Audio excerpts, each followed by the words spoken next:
What did you think? We should do a podcast on that. I saw that. Clear the air lanes for the big broadcast. We're not professional podcasters. Say what? We barely know what we're doing. It's funny because it's true. But we have fun anyway. I'm here to podcast. Does everybody know what time it is? We're going streaking! Yeah! No, we're not. It's time for movies, pop culture, and more with the all-new Culture Cast, starting now. I am the Gorehound, I'm Nick. And I'm the Kiwi. making her second appearance. Woo! Awesome. It is great to have you on. Thank you. It's great to be here. Yeah. I'm indifferent. Who cares? Today we are talking about Rogue One. A Star Wars story. Yeah, and this is fresh in your guys' mind. Just saw it yesterday, and apparently it was an empty theater. Is that correct? No, it was It was pretty full. My comment that I put on Facebook is kind of my reaction to the movie. Oh, okay. I took it quite literally because the last movie that I saw in theaters, I thought that we were going to be the only people in the theater, so which has never actually happened to me. What movie did you see? A Monster Calls with Sigourney Weaver, Liam Neeson, and some kid. Have you heard of it? I have. I don't know anything about it other than a monster is probably calling people. I had a free ticket, and I was stuck between A Monster Calls and Underworld. And I was like, I really love these shitty movies, but at the same time, I feel like I'm bettering myself as a person if I watch something more worthwhile. And so I went with my... trying to make myself a better person by steering away from the Underworld movies and going towards, not that the Underworld. I know.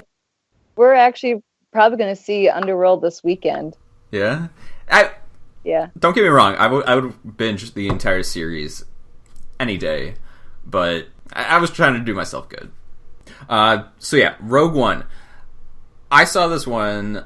Whoa! Hold on. Back up. Yeah. Sorry, we have a segment. I know it's been a couple of weeks since you've been on. We've had our Ireland two-parter. Oh yeah. But one part. So far. But as of this recording, yes, it's only one part's been right. uploaded. Okay.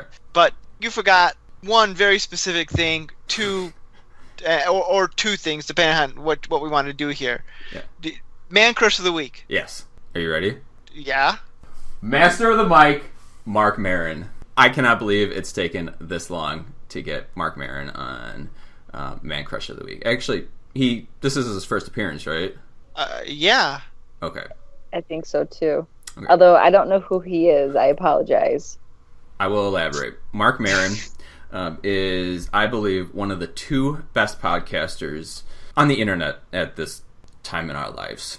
You mean one of the best three? Because you're including us in that, right? Okay. Yeah, Mark Maron and Kevin Smith, I believe, are the best podcasters out right now. And Mark Maron hosts WTF podcast, and he releases about 2 episodes a week. He interviews a whole bunch of different people. He's always talking. He primarily focuses on a lot of musicians because he's very into music. He's a stand-up comedian, and so he infuses a lot of comedy in it. But a lot of his stuff is just self-deprecating, and he's pretty much hated himself all along the way. But he's come a very long way because he's had a lot of drug problems and alcoholism and divorce. But he's on the upward slope right now, and he's great. But the reason that he came to my mind is I listen to his podcast quite often, and maybe once every few weeks is somebody like I just love that comes on.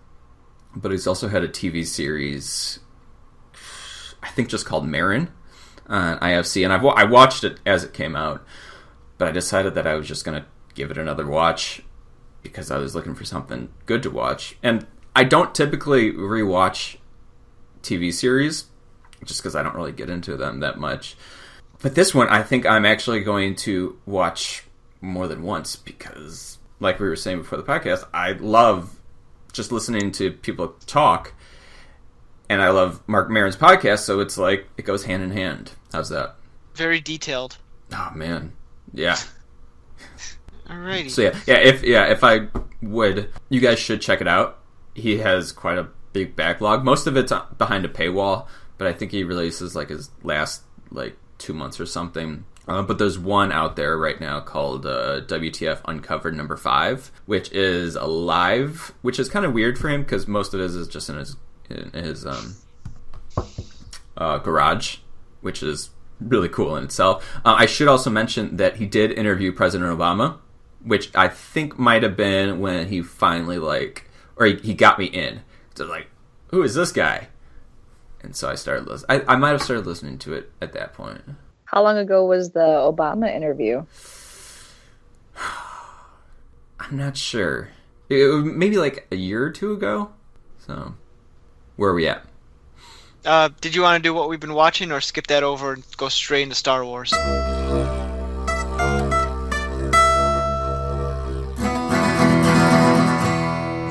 What have you been watching? Kiwi, do you want to go first? I feel like I watch a bunch of random stuff, but we've been watching It's Always Sunny. It's back on TV now. 3rd episode aired last night. Would you say that Kiwi and Nick's TV, or what have you been watching, is generally the same? Do you feel like you guys watch the same stuff? I think there's a lot of crossover. Yeah, but there's some things that like you will only watch, and I have like no interest, like my 600-pound life or whatever that is. Do you watch that? I have. I called in sick yesterday to work because I fell down and I didn't break anything. I just severely bruised my left side of my body. Oh man! And so I did catch up on a few episodes of my 600-pound life yesterday. You go, girl.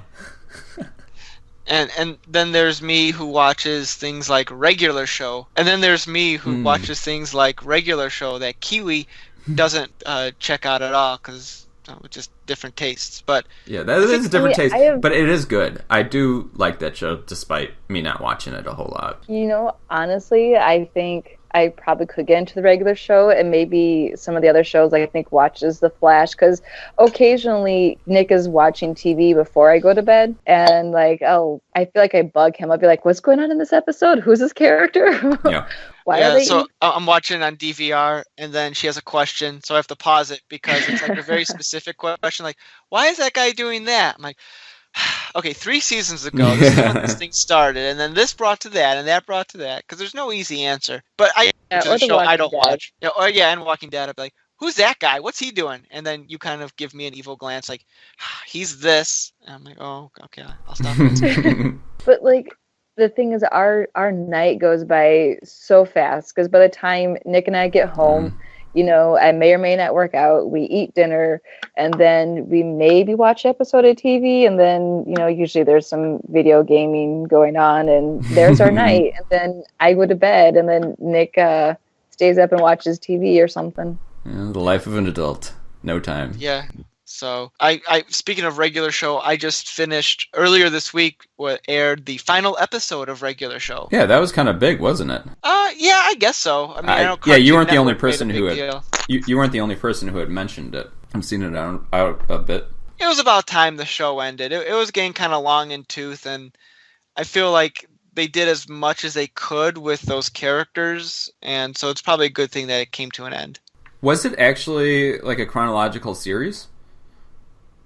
Because I know, like, Metalocalypse, you could just, pop in and out, and it didn't really matter. For the most part, every episode stood alone. Like, they might occasionally have a callback to a past episode, but if you didn't see it, you wouldn't be lost or anything. Yeah. With the exception of this last season, which I don't know if it was a good thing or a bad thing, but they had a serialized story that, was, 40 episodes long.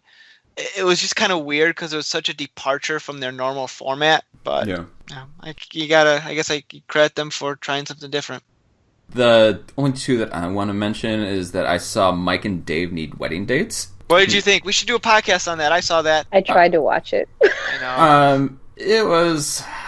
I was disappointed. I mean, I know you're going to hate me, but I was disappointed with Anna Kendrick and Aubrey Plaza's performances. Get out. No. And I thought Zac Efron and Mike Devine were like the stars of it. I wanted to like the entire crew, but they were just really bothering me. I'll give you Audrey Plaza because her character was kind of... I didn't know what her story was. I thought Anna Kendrick was okay, to each their own. Yeah. Wait, Nick, And is there something that Anna Kendrick has been in that you didn't like? Well, no, taking my love of Anna Kendrick aside, looking at the film objectively, I thought her character was written well enough for a movie like that. But yeah, well, she was in Twilight, and those movies aren't that good.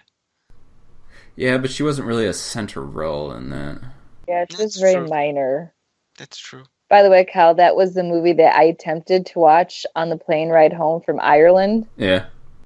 but then my headphones did not work. So you didn't just watch it on mute? No, because I don't even think there was captions, right, Nick? No, there may not have been. I don't think there was. Or if there was, I just didn't want to watch captions. So I read a book while you watched the movie, and you laughed, and I would get annoyed because I was reading my book and you're watching a movie. Yeah, I'm sorry. Oh, she was, It was a funny movie. She was an End of Watch. That was a good one. She was. I wanted to see that one. That looked good. Oh, man. With Jake Gyllenhaal. Bro love. So, all right. Well, do you want to jump into our movie? And I usually give a little update on Vikings, but I missed it. Oh, yeah. I missed it this week.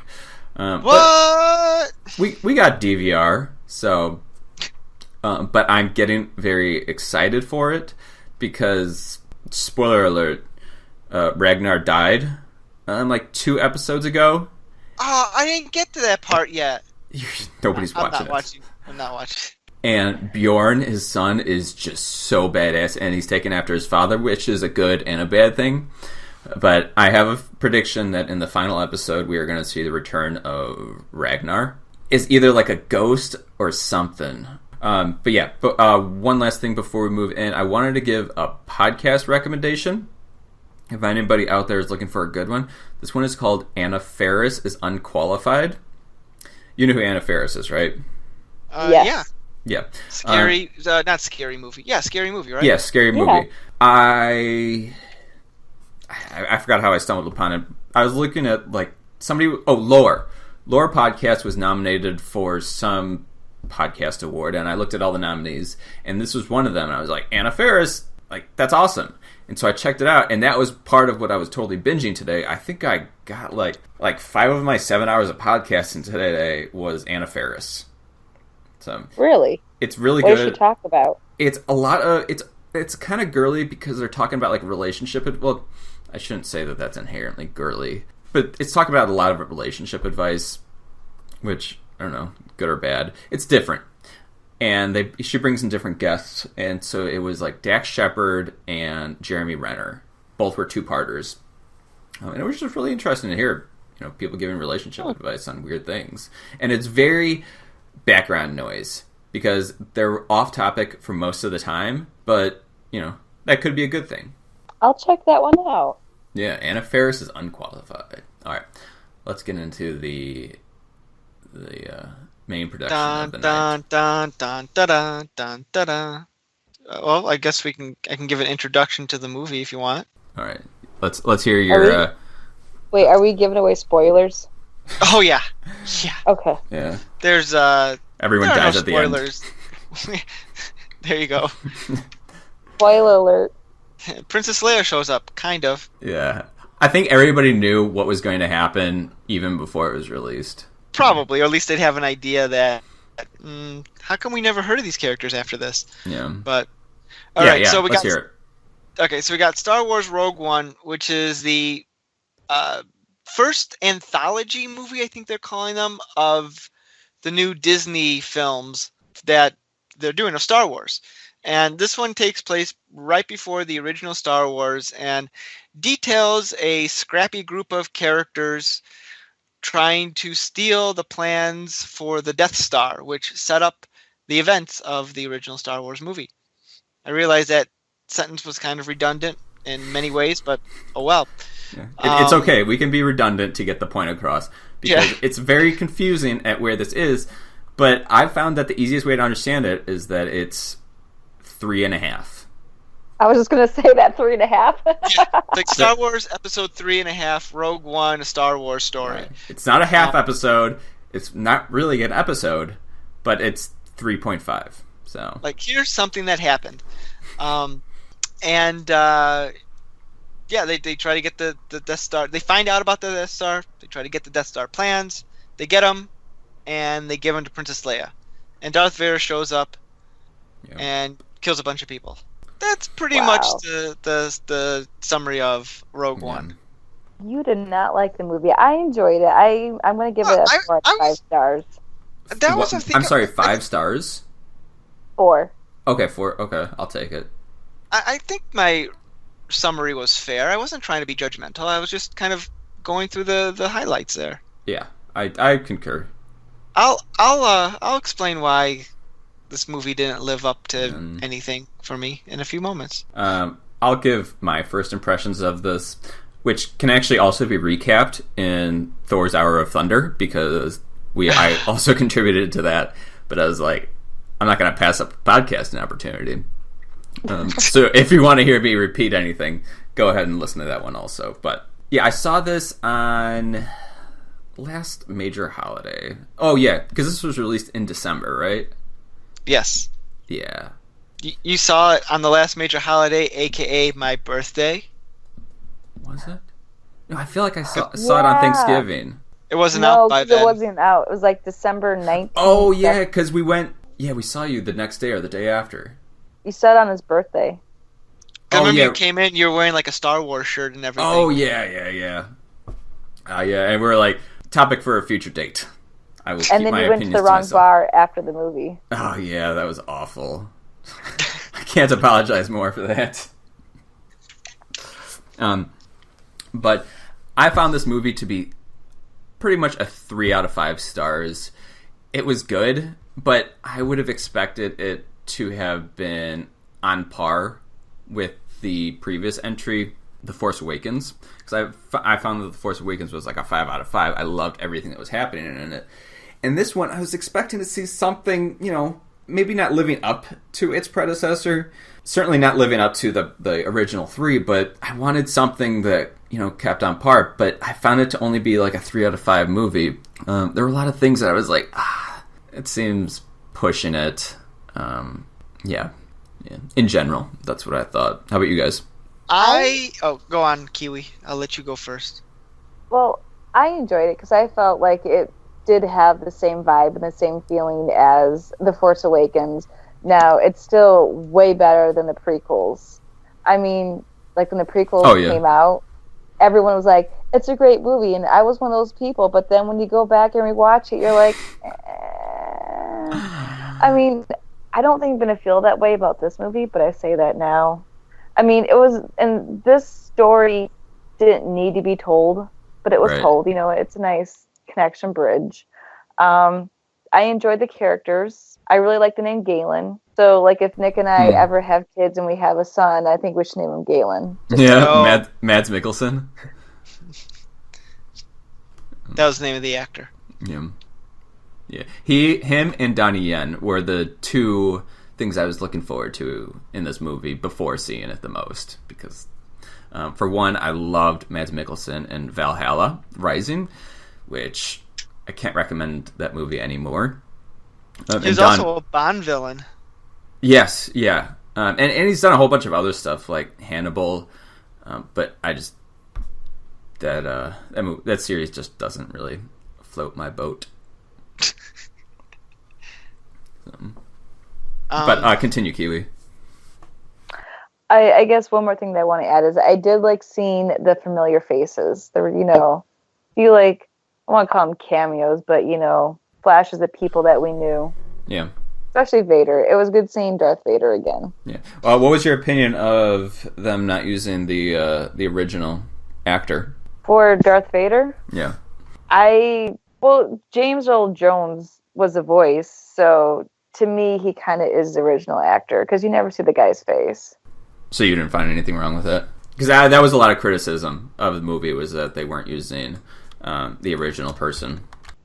You know, I did not hear any criticism, but I feel like when the first movies were made, that there was problems between the actor and him not using his own voice. Because I think when he was cast, he thought he was going to be the voice of Darth Vader.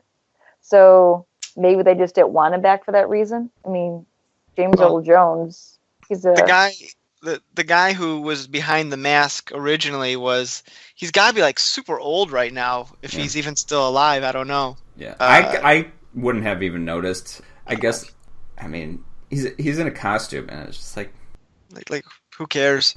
Yeah, anyone can do that. Didn't they get R2D2 back? Right. For the last one, yeah, but I think R2D2 really died. Oh, you might be the right. actor. Like recently though, because he was in the Force Awakens, right? Yeah, I think he was in the Force Awakens. You know, fun fact for Episode 3, when Darth Vader became Darth Vader, Hayden Christensen. I know this one. Oh, yeah. Hayden Christensen was in the costume. Oh yeah. Which wasn't originally planned, but Christian was like, "Please let me do it. Please let me do it." He like begged George Lucas, and Lucas was like, "All right, fine." He's like, "Yes." Yeah, dude. Which awesome. Honestly, if I was him, I'd be like, "Yeah, I want to get in that suit. Why not?" What happened to Hayden Christensen? Did he just like fall off the edge of the earth after that? He did, but I think it was his choice though. Yeah, that was my understanding too. That he got too popular too fast, and he didn't know how to handle it. So like he literally went to like go work on a farm or something. That's awesome. So my opinion of Rogue One, yeah, I think I'm kind of with you, Gorehound, in that I would give it a 3 out of 5. I just thought the film was super forgettable. Mm-hmm. I mean, I think the characters were kind of lame, I thought. I mean, they're not memorable. I couldn't tell you any of their names except maybe the girl's name. What was her name? Like Jen Erso. Jen Erso. I couldn't tell you. Here's the thing, though, with those names, that they're not common names. Mm-hmm. So it's not like you had Mike, George, and Pete or something. You have Galen, Jen, and then I can't recall the other ones either. True, but like think back to the original Star Wars movies. I mean, right, but we saw R2D2 in 3 movies back to back. So his name is being hammered in. I think that if we had watched, 3 movies of this, we would have remembered their names. It was just, this is the only time we're ever going to see them, so why are we going to even bother remembering them? I think that's a problem. I guess the characters weren't all that interesting to me. I mean, I liked the robot. I thought he was kind of funny because he was such a... Sure. Is that his name? Yeah. Because he was like such an a-hole. Mm-hmm. Yeah, he was good contrast from R2D2 and C-3PO because he wasn't like either of them. Yeah, the one thing that Star Wars has always done good with is their robots. Their main character robots. They've always been fun little characters, and this one didn't. This one continued that trend. And I also liked the villain, the guy in the white cape. I liked how he was like just kind of like an opportunistic guy. Mm-hmm. He's trying to go behind people's backs to keep his authority in place, right. And we're not scared of his physical appearance. We're scared of the actions that he's doing. Yeah, I think even that, like, he's a different type of threat. Like at the end of the movie, he has a gun. He's trying to shoot the people, but like he's not like a Darth Vader. He's more like, hey, I'm going to crush you because I'm trying to get somewhere with something, and you're just in my way. It's not like he's like, I'm going to destroy the rebels. I mean, he doesn't care about that. Yeah. I thought that was an interesting villain for a Star Wars movie. Yeah. But I don't know. I wanted to like the movie, and maybe some of it was my own expectation. I felt like it took them forever before they're actually saying, all right, let's get the Death Star plans. Mm-hmm. Yeah, the middle of the movie was kind of dragging for me a bit. And I honestly couldn't tell you. I feel like there was a lot of talking and a lot of, let's move the story along type of action. But, I mean, there were quite a few instances where I do remember it. And they did make those scenes memorable. I just think that in between those scenes, we didn't remember a whole lot. For me, the movie didn't pick up until they got to that tropical planet. Yeah. And at the same point, I was like, really? Paradise? I felt like... Because it's Star Wars. You could really go anywhere. And they just picked, Hawaii. I was like, yeah, I'm sure all the extras are complaining about that one. I guess to be fair, it's something we haven't seen in a Star Wars movie, so I'll give it that credit. Mm-hmm. I was thinking that a lot of this may have been pulled from the canon of the books that, I think 90% of America aren't familiar with, but that it would have been adding to the universe of Star Wars. And as I mentioned before, anything with a larger universe than what we're seeing is intriguing for me. So I gave it the benefit of the doubt that they may have been pulling this, from previous literature.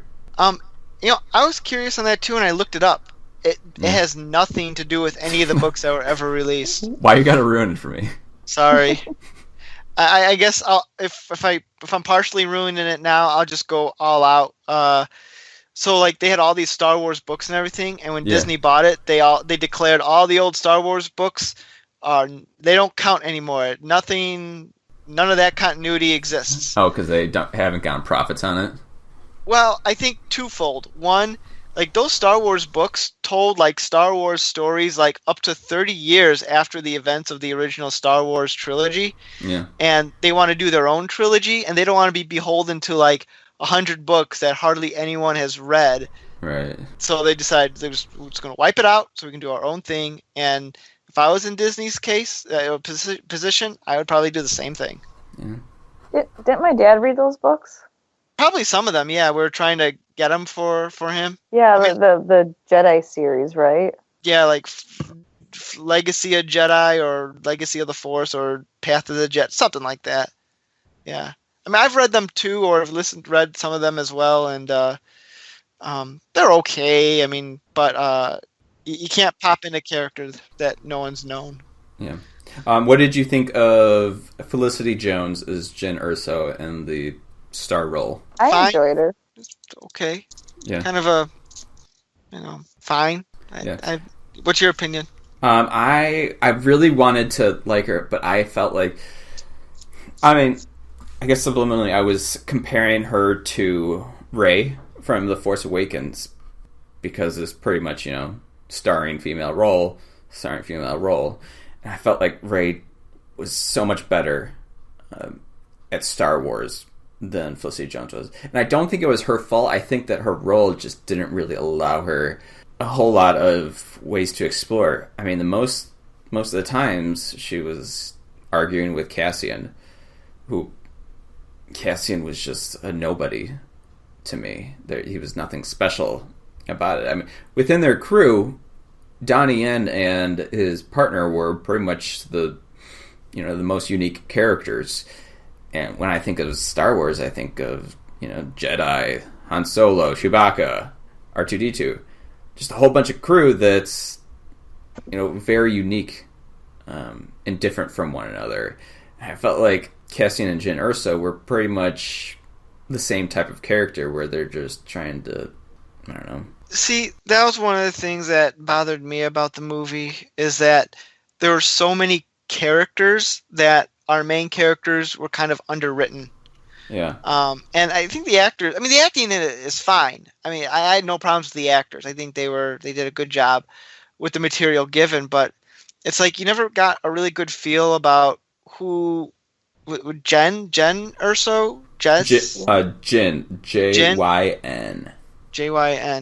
Jyn Erso, like what her, like you get ideas of what her backstory is, but it's never quite like why does she care about this, or why is she just all of a sudden willing to sign up with the rebellion? And I felt like they could have cut down on the number of characters to focus on some of the core characters, because it's just, I don't know, like that pilot guy, like who cares about him? He was a worthless character.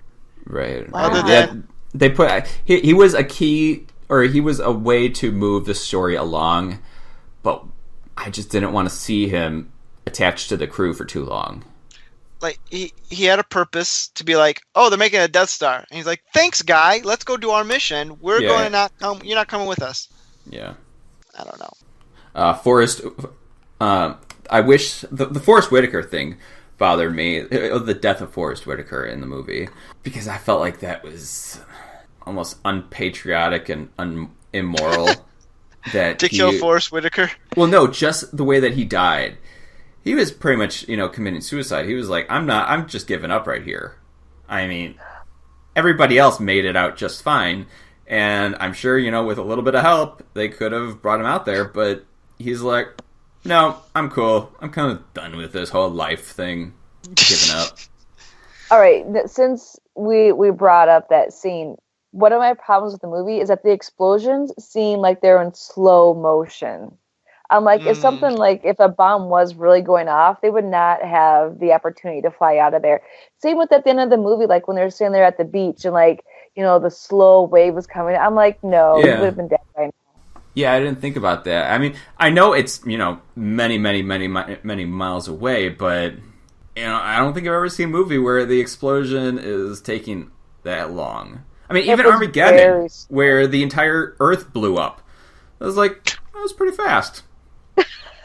So yeah, that did take, especially since in the other Star Wars movies, when we've seen the Death Star blow up a planet, it blows up the entire planet instantly.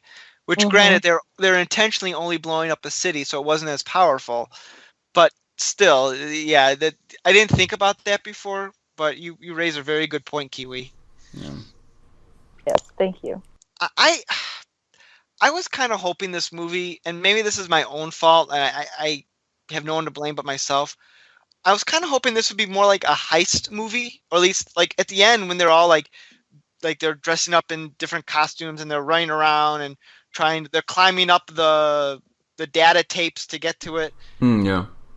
I was hoping that would be more of the thrust of the movie, like in Ocean's 11. Yeah. Maybe not like a comedy like that, but where they're like, we gotta get the Death Star, so we gotta infiltrate this group. Yeah, and we see the plan unfold very fast, and where we realize that they've been planning this, all along, and they've only told us, 10% of the ending. Yeah, I mean, I don't know. I felt there was a lot of filler towards the beginning, and I know they're trying to go for an emotional thing with the dad and Felicity Jones, but I don't know. Yeah, I cry very easily in movies, and this one didn't really feel a whole lot. You're like, good, they're dead. Yeah. I can cry, but I felt no desire to cry in this movie either, but I still enjoyed it. I don't know, maybe this is a film that'll grow on me over time, but I mean, the action was good. I liked the action sequences were well developed, well done. It was shot very well, although I felt it was really dark at times. Did you guys feel that? Like when they're in like the shadowy areas, it was like really that rain was difficult to literally watch. So I don't know. Nick, I just realized when we watched The Force Awakens, you liked that movie, but then days later you're like, I don't really like it. No. This movie. That's when I first got out of the movie, I was kind of like, but as a couple days went on, I kind of changed my tune. Yeah. I think that was reversed. To be fair, though, when I saw The Force Awakens, I also had a pounding headache at the time, so that might have skewed my initial certainly would enjoyment of it. Yeah. But no, when I came out, I was sort of like lukewarm towards it. Luke. But no, the more it sat with me, the more I enjoyed it. Yeah. This movie just kind of like, it existed. Let's move on to the next thing. Right. That I don't know. After watching this, how do you feel about the Han Solo series? We'll find out. Yeah. It's being made by the same guys who made the Lego movie, so that should be interesting. Everything is awesome. Yeah. So let's talk about one of the more controversial things in the movie. The CGI resurrecting dead people. Dude, it looked good, but at the same time, I was like, it's not real. Yeah. I will say this. I knew that was going to be happening. I heard about it. I heard everyone's trashing it. I will say maybe my expectations were bottom level, but it looked better than I thought it was going to. Yeah. Although it just with weird. Tarkin, I agree with Gorehound. It was weird. Yeah, it was like you'd be watching a scene and you'd be like, okay, this is okay, and then every couple seconds, something with the CGI would look slightly Twitchy? off. But Yeah. I don't know about twitching, but like the model would always like he'd move his head, and the model would suddenly look a little off, and you're like, that's distracting. Right. Um, And it didn't really need to be in there either. I know that they did it Right. because it looked, they were like, we want to push technology, but it really just wasn't necessary. they should have just recasted the role and made him like look like the other guy. Yeah. I mean, this is a younger version of Leia. Leia, here's the difference for me between Leia and Tarkin. With Tarkin, most of his scenes. Can you elaborate on Tarkin? Tarkin was the older guy. He was first featured in the original Star Wars movie, played by Peter Cushing. Peter Cushing died in the 90s, and since this movie is about the Death Star and takes place immediately before the original Star Wars, clearly Tarkin had to be a part of it somehow, and he was sort of a foil to our main villain, played by Ben Mendelsohn. Is it Ben Mendelsohn that played him? Oh, Ben. Yeah, Mendelsohn, who eventually takes over the Death Star project there, and they got approval from his family and his estate to use his likeness, and it's the interesting thing they did. But what I think why the advantage to doing him is that all the scenes they appeared in, it was kind of a darker room, so you can kind of get away with it maybe not looking 100%. But with Leia, I felt she looked really waxy. Because it was like a very big, bright room, and it's like, ooh, it looks like Carrie Fisher, but something's wrong with her face. Yeah. And like, I don't know if you needed to see Carrie Fisher at the end there, but I mean nice we touch. all knew who he was talking about when they're like, "Oh, I trust her with my life," Yeah. Like She could have been there without showing her face. Like the outline of Leia would be, "Oh yeah, there's Leia." You didn't need to see her. Yeah. I guess. Oh yeah. I'm sorry. Maybe we're gonna say the same thing. Maybe you go first. Disney has already said that they're not going to CGI Carrie Fisher in the last movie. Good. That's probably a good idea. I mean, she already had her scenes filmed for the next one that's coming, but they said that she will not be CGI'd in the last one. Some people speculated maybe they'll kill her between the movies. Like you just see a ship just blow up and like, oh no, Princess Leia was in that. Yeah. And someone also speculated Carrie Fisher would want it that way too. Yeah. Because it'd just be so like shameless. But yeah, I don't. Kiwi, what's on your mind? What do you want to talk about? I was good. I said my piece. I'll stand up for the movie. All right. Nick, what was the best part of this movie? The best part of the movie. Because I have an answer, which I'm sure it's pretty obvious. I like the music. I thought the music was very, very good. Yeah. It's going to be a two-part answer. I liked the music because even though it wasn't John Williams, I don't know how he did it, but the guy who did the music, Michael Giacchino, I think is how you pronounce his name, he's an up-and-coming musician. Well, probably more than up-and-coming, but he's like doing every single blockbuster movie now, it seems. He was able to sort of make his music sound very John Williams-y without being a direct copy, but at the same time, and we're calling this episode 3.5, he made it sound like the original trilogy music, more subtle and everything, and also elements of the prequel music, which was more bombastic. Yeah. And I thought that was a nice like mix of music, like how he did that. I'm like, nicely done, sir. Yeah. I also liked all the little cameos, like that connected the prequels to the original trilogy, because unlike the rest of America, even though the prequels aren't great, I don't want them to be seen like the red-haired stepchild. Like, they exist. Use the stuff that's in there, incorporate it. Like the Star Wars Holiday Special?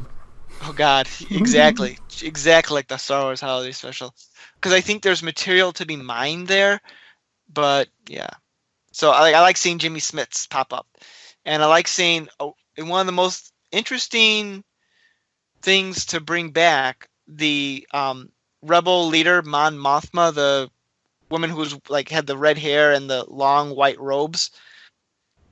She was originally in Return of the Jedi. In the prequel, Revenge of the Sith, they casted a younger actress to play the younger version of her, but all of her scenes were cut. What's odd is they brought back that actress to replay the role in Rogue One. Yeah.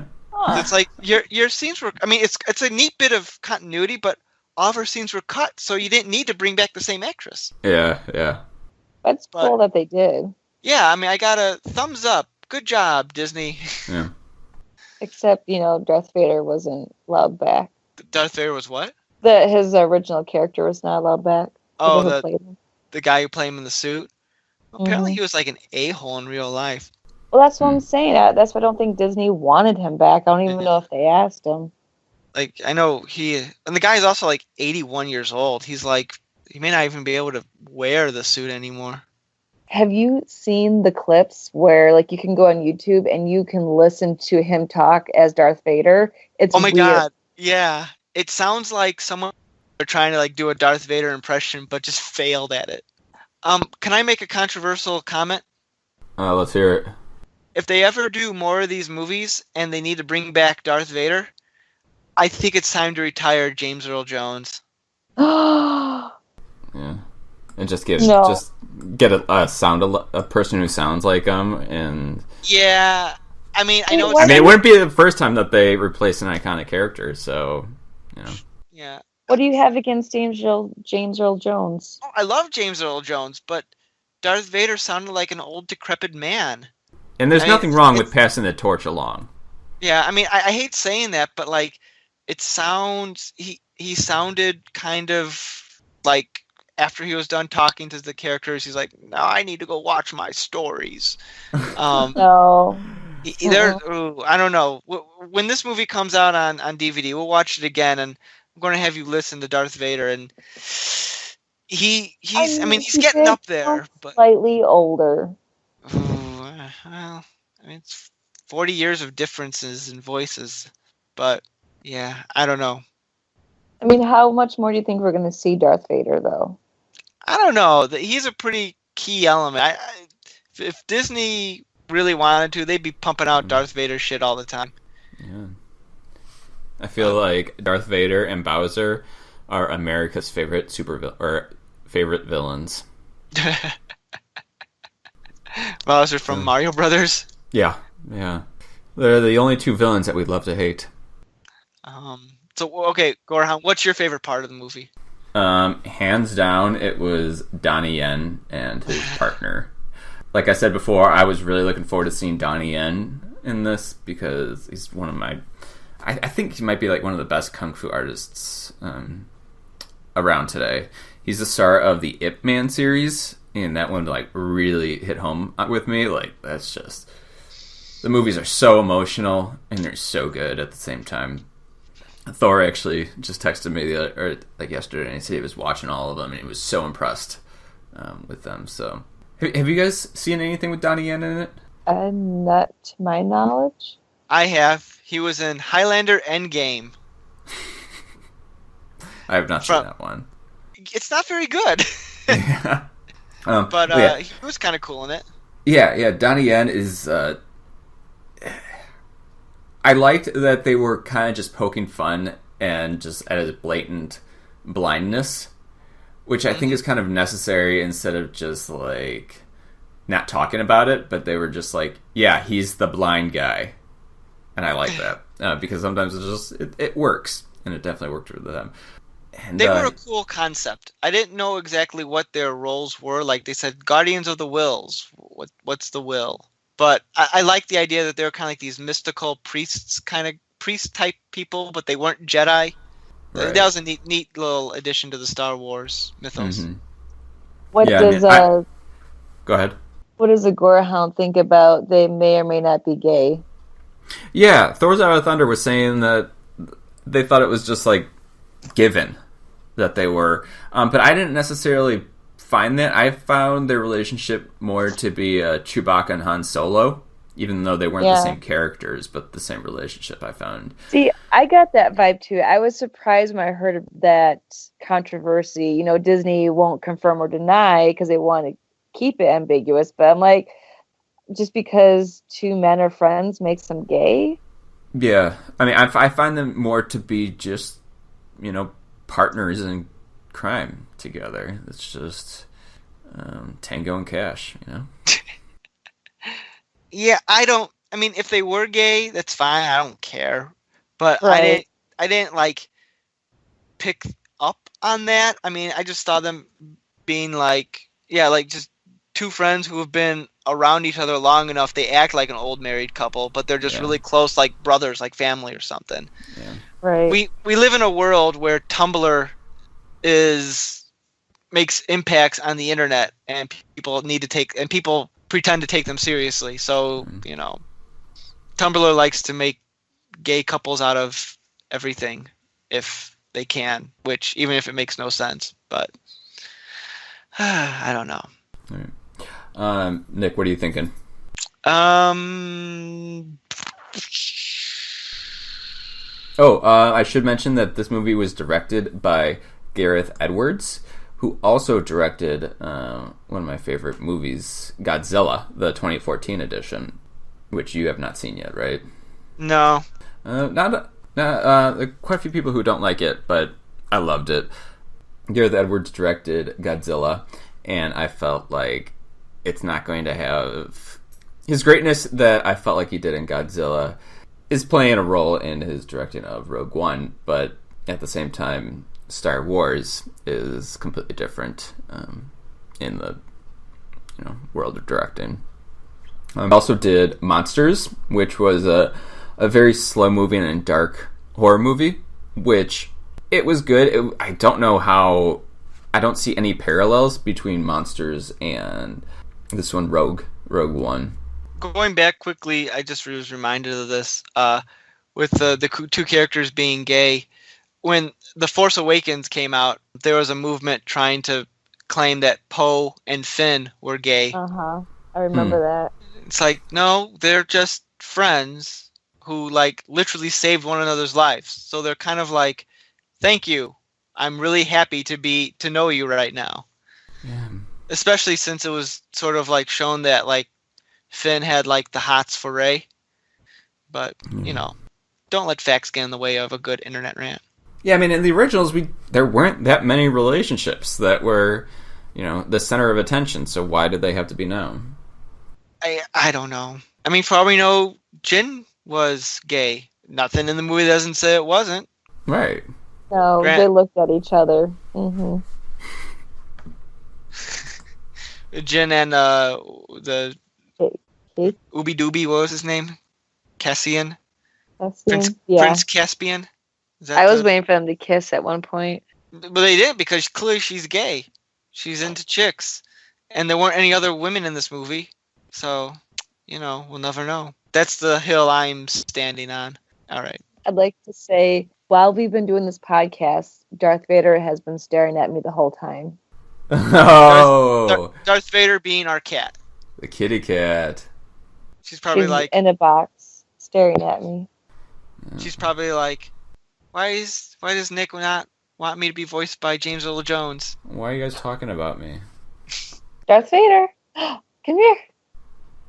She's like, you're crazy. I guess if we're mentioning cats, Peaches has had his back turned to me this entire podcast, but that's only because he's upset that he's not sitting on my lap. Why can't he sit on your lap? Because I move quite a bit while I'm podcasting. So sounds about right. Yeah, turning around and doing circles and flips and handstands. So crazy guy. Pretty talented. Alrighty. So I don't know. Any final thoughts on Rogue One before we move on? No, I'm looking forward to the. I'm looking forward to the new one. So that's Episode about it. 8. Yeah. Pin and Foe come out. Pin and Foe. Wow, I screwed that one. I wasn't sure if you did that intentionally or... No, I did not. Accidentally. I totally jacked that up. It's past 9 o'clock. My brain shuts down. It's 4 minutes past 9. Exactly. No, I thought I was going to say something, but I don't remember what it was. Mm-hmm. Oh, what'd you think of what'd you think of the Darth Vader whipping out his lightsaber and slashing, dashing people? That much of a reaction. Okay. I didn't think much of it. I was like, That seems about what Darth Vader would do. I felt like his actions were on par with what I come to know as Darth Vader, because he was coming off, like, the first scene we see him in, he's coming off as just like this talking guy, and then he pushes him a bit too far. He's like, remember, I'm Darth Vader, and I can kill you if I want. That's my Darth Vader voice. I think that'd be great if Darth Vader actually said that to people, like, unironically, like, I'm Darth Vader, I can kill you if I want, and then leaving, like, all of his minions, like, the hell just happened? Yeah. I thought it was kind of neat, the action scene where he's... Because we never saw Vader that, like, violent before, so that's kind of a neat thing to see. I don't know about that. He's had some fight scenes. I don't know, I'm taking your word for it. In the original trilogy, like, before, we had, like, he fought Luke, and he fought, like, we fought Luke twice, and he fought Obi-Wan, but it was nothing like where he's just, like, walking down, like, throwing people on the side, and I don't know. That's something new to me. I will say this. I thought they were exaggerating how long it was taking them to get the Death Star plans and the other side of the door. Because the door was cracked, and there was a guy standing there. I'm like, really? You can't just, like, slip it underneath the door? Oh, yeah. Oh, at the end? Wait, elaborate this? Like the fight scene with Darth Vader, you know, and he's trying to get the Death Star plans back. You know, he's killing people left and right. And there's a guy who's got the CD, and the door shuts, but the door is cracked enough that he could have just slipped the CD through. And he was, like, really, you know, drawing that out. And I'm like, you could have, like, slipped it under the door and could have been long gone, but, you know. Build the suspense, even though we know what's going to happen. I think one or two things on that, and this is just my speculation. When he's trying to do it, he's trying to, like, call out for someone, hey, take this, take this, take this. And people on the other side are, like, just, like, running right by him, not even paying attention. I'm guessing he didn't want to just, like, throw it on the other side and, like, well, I hope they know what it is, versus so they say, like, what's this garbage? It's just, like, thrown in the shredder. Yeah. So I don't know. Maybe there's that. He wanted to make sure it was explained. Like, hey, this is some serious shit. Get this to the princess. Yeah. I don't know. I know it's not a good reason. I'm just, you know. It's like the solo explosion for me. Really? I like how the bad guy died. Like, he was on that, like, antenna, and the beam just cut right through it. It's like, oh, poor that guy. All right. I think we've exhausted everything we talk about. Rogue One. My joke that I put on Facebook that I don't think people got was Rogue One, audience 0. As if, like, I see. As if the audience lost out, but I think people were all like, "Oh, you saw Rogue One in an empty theater." No, it was very fun. Wow, it only took like 2 days for me to comprehend. No one gets your humor. All right, I'm going to quit the podcast forever now. So I guess I have trivia. Because Gorehound told me to have trivia, so I put something together.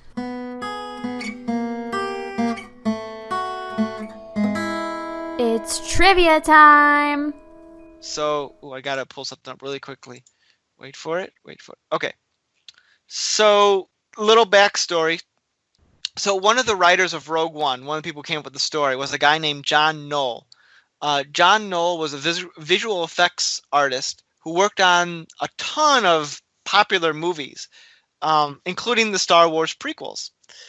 And about 10 years ago, he pitched the idea of Rogue One to George Lucas.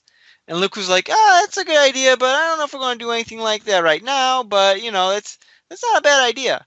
And then when Disney came around, he's like, you know what, I'm going to try it again. So he pitched the idea to Disney, and Disney was like, great, let's do it. But here's the fun fact. John Knoll is a program designer, or used to be a program designer, and he was the co-creator of a very popular program that everyone uses today. Is it A, Microsoft Word, B, Adobe Photoshop, or C, iMovie? I'm going to go with B. The Photoshop? Yeah. I'm going to go with C, because I feel like that is more the obvious answer, because that's the most involved with movie production and sound also. The correct answer is B. He co-created Adobe Photoshop. Woo woo. So he made it with his brother Thomas, and when he made that, he had gone on to being a visual effects supervisor for a variety of movies, including but not limited to a couple of the Star Treks, The Hunt for Red October, the Mission Impossible movies, the Pirates of the Caribbean movies, a few of the Harry Potters, Avatar, and the aforementioned Rogue One. So he's Busy done. guy. Yeah, he's done quite a few big films as visual effects or digital artists or everything in between. There you go. Yeah. That's my trivia. Awesome. So someday I'll get one right. Someday. Yeah. Someday. Well, I guess we should wrap this up. All right. I am the Gorehound. I'm Nick. I'm the Kiwi. And you've been listening to the all-new Culture Cast. Catch you next week. Bye. Bye. You've been listening to the all-new Culture Cast, one of Chicagoland's finest podcasts. You're making me fall asleep to death. Well, I guess there's not much we can do about that. In the meantime, check out our blog at znculturecast.wordpress.com. Send us an email at nick.culturecast@gmail.com. We'd love to hear your feedback, comments, and requests. Follow us on social media. Theme music by bensound.com. This has been a Saltwater production, copyright 2017. Thanks for listening.